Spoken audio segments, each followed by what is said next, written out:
বাবারা ঠিকই জমি রেখে যায়, পরবর্তীতে সংসারে হয় আগুন। তাই আজকে তোমাদের নূতন গল্প শোনাবো কেন এই সমস্যা আমাদের বাংলাদেশে। এটা একেবারে ভুল না, কিন্তু পুরো সত্য না, বাস্তবতা খুব কঠিন। সমস্যা জমি না, সমস্যা হলো মানসিকতা, লোভ আর সম্পর্কের ভাঙন।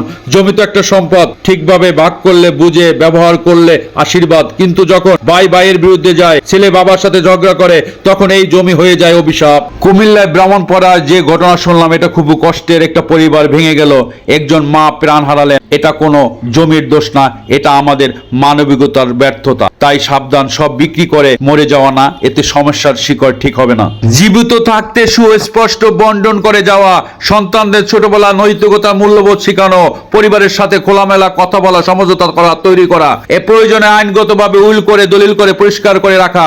শেষ কথা, একটা কথাই বলতে চাই, মানুষ জমি মানুষ মারে না, মানুষের লোভী মানুষকে কবর দেয়। সম্পদ রেখে যাওয়ার আগে সন্তানকে মানুষ করে যাও, নইলে উত্তরাধিকারী নয়, রেখে যাবা আগুন। বন্ধুরা, আজকে এই পর্যন্তই।